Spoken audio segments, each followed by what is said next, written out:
Yes, good morning, students. I hope you are able to learn the topic, understand the topic very easily. And the topics are itself very easy. So, let us start with the chapter 3, collection of data. Collection of data statistics में first step आता है जब data को सबसे पहले collect किया जाता है, फिर बहुत सारे आगे प्रोसेस होते हैं जो मैंने आपको बताया था, कोपाई, कलेक्शन, ऑर्गेनाइजेशन एंड प्रेजेंटेशन। तो उसमें से सबसे पहला सी है, that is collection of data. So let us start with this. Collection of data में आप डाटा को कलेक्ट कर रहे हो। बेटा जब आपको स्टैटिस्टिक्स करना है तो सबसे पहले आपके पास इंफॉर्मेशन तो हो, स्टैटिस्टिक्स को उसी के बेसिस पे बनेगा। तो डाटा को कलेक्ट करना इंक्वायरी के थ्रू। इंक्वायरी कैसे करते हैं? पूरा इन्वेस्टिगेशन करके। जैसे मान लो आपने इंक्वायरी करनी है कि इस पर्टिकुलर एरिया में मारुति गाड़ी यूज़ करने वाले कितने कस्टमर्स हैं, तो आपने इसका सर्वे करना है, इंक्वायरी करनी है, इन्वेस्टिगेशन करना है उस टॉपिक के ऊपर। तो that is known as statistical inquiry. और वो जो आपने इंक्वायरी करके सारी इंफॉर्मेशन कलेक्ट की है उसे कहते हैं कलेक्शन ऑफ डाटा। सो आपको इसकी इंट्रोडक्शन में you just have to learn the meaning of collection of data. And after that ये थोड़ी सी इंपॉर्टेंट टर्म्स हैं, ये आपको एक बार रीड ज़रूर करनी है। इसको लिखने की ज़रूरत नहीं है, बुक में से, इसी नोट्स में से ये आप कर लेना इसे। हाँ जी, इन्वेस्टिगेटर जो स्टैटिस्टिकल इंक्वायरी करता है वो इन्वेस्टिगेटर होता है। और इंक्वायरी करने में जो पर्सन इन्वेस्टिगेटर की मदद करता है वो इन्यूमरेटर होता है। ठीक है। और जिससे सारी इंफॉर्मेशन कलेक्ट की जा रही है, जिस पर्सन से हम सारी स्टैटिस्टिकल इंफॉर्मेशन ले रहे हैं, वो रिस्पोंडेंट। क्योंकि जब हम पूछेंगे तो वो रिस्पॉन्ड करेगा बदले में, इसीलिए उसे रिस्पोंडेंट्स कहते हैं। और सर्वे ये एक वो मेथड है, ये एक प्रोसेस है जिसमें सारी इंफॉर्मेशन आप कलेक्ट करते हो। ठीक है। अलग अलग इंफॉर्मेशन जैसे प्राइस, क्वालिटी, यूजफुलनेस, पॉपुलर है या नहीं है product, and these things you can collect in the survey. So I hope you are clear with these small small terms which we will be using again and again.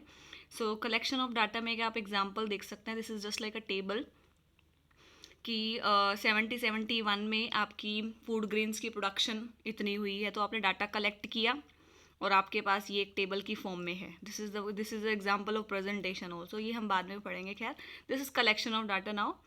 So collection of data में बस आप ये table के example read कर लेना, इससे ज़्यादा और डिटेल में नहीं जाना है। अब बच्चे उसके बाद हम आते हैं कि डाटा को कलेक्ट कैसे करें। डाटा कलेक्ट करने के इंटरनल सोर्स भी होते हैं, एक्सटर्नल सोर्स भी होते हैं। एक्सटर्नल में दो आगे पार्ट्स हैं, वो हम बाद में करेंगे, पहले इंटरनल एक्सटर्नल को क्लियर करते हैं। इंटरनल सोर्स जब एक ऑर्गेनाइजेशन अपने खुद के रिकॉर्ड्स और अपनी ही रिपोर्ट से इंफॉर्मेशन कलेक्ट करती है तो उसे इंटरनल डाटा कहते हैं। जैसे अपने ही P&L जो आप पढ़ रहे हो अब अकाउंट्स में, अपने ही प्रॉफिट एंड लॉस अकाउंट से उसने सारी इंफॉर्मेशन कलेक्ट कर ली, कहीं बाहर से नहीं इकट्ठी की इंफॉर्मेशन, तो उसे कहते हैं इंटरनल सोर्स। और एक्सटर्नल सोर्स अगर इंफॉर्मेशन ऑर्गेनाइजेशन के बाहर से कलेक्ट की जाए, जैसे एक टूर एंड ट्रैवल कंपनी है, उसको यूपी टूरिज्म के बारे में इंफॉर्मेशन चाहिए, तो उसने यूपी ट्रांसपोर्ट कॉरपोरेशन से इंफॉर्मेशन ली, बाहर से इंफॉर्मेशन ली, तो जो डाटा कलेक्ट हुआ बाहर से उसे एक्सटर्नल सोर्स कहते हैं, और जो डाटा बाहर से कलेक्ट हुआ उसे एक्सटर्नल डाटा कहते हैं। ठीक है बच्चे। सो उसके बाद एक्सटर्नल के भी दो टाइप हैं। मतलब अगर आपने बाहर से डाटा कलेक्ट किया, ठीक है, तो कैसे कलेक्ट किया? प्राइमरी डाटा कलेक्ट किया या सेकेंडरी डाटा कलेक्ट किया? बेटा ध्यान से सुनना, मैं आपको दो एग्जांपल बता रही हूँ यहाँ पे, प्राइमरी और सेकेंडरी के। आपको इजीली सारा कंसेप्ट ही क्लियर हो जाएगा। Suppose there is a person A, he wants to know how many people in this particular city are interested in buying you can say a specified product, say Kellogg's। ठीक है। तो उस particular investigator ने Kellogg's जो हम खाते हैं कि कितने लोग उसमें इंटरेस्टेड हैं, तो उसने, अगर वो इन्वेस्टिगेटर ने घर घर जाके एक लोगों से फॉर्म भरवाया कि कितने लोग इंटरेस्टेड हैं, खुद पर्सनली जाकर फेस टू फेस इंटरेक्शन करके सारी इंफॉर्मेशन कलेक्ट की कि किस किस लोगों को जो है ये पसंद है ये वाला प्रोडक्ट। ठीक है। तो इसे कहते हैं प्राइमरी डाटा, जिसमें ओरिजिनली डाटा कलेक्ट किया जाता है, इन्वेस्टिगेटर खुद फेस टू फेस इंटरेक्शन करता है और पहली बार ये डाटा कलेक्ट किया जाता है। ऐसा नहीं है कि कलेक्ट किया हुआ डाटा आपने उठा लिया और उसको यूज़ कर लिया। जो डाटा पहली बार खुद इन्वेस्टिगेटर इन्वेस्टिगेट करके खुद फर्स्ट हैंड इंफॉर्मेशन लेकर आता है, फेस टू फेस इंटरेक्शन करता है, उसे कहते हैं प्राइमरी डाटा। सपोज़ आपने क्या किया, जो आसपास के किराने स्टोर्स हैं उनसे पूछ लिया कि भाई आप ही बता दो आपके यहाँ पे इस केलॉग्स प्रोडक्ट की सेल कितनी होती है। ठीक है, तो उसने सबने सारे किराना स्टोर से आपने इन्फॉर्मेशन ले ली, किसी ने 500 बताए, किसी ने 400 बताए। आपने ऐड अप करके देख लिया कि भाई इसकी जो सेल है वो इस एरिया में इतनी होती है। तो आपने अगर डाटा जो है किसी यू कैन से किसी और की मदद से लिया, खुद घर घर जाके इन्वेस्टिगेट नहीं किया, तो उसे सेकेंडरी डाटा कहते हैं। ठीक है बच्चे, एक बार इसको गो थ्रू होते हैं, रीड आउट करते हैं। Primary data is that which is originally collected by investigator और agency for the first time for some specified purpose, right.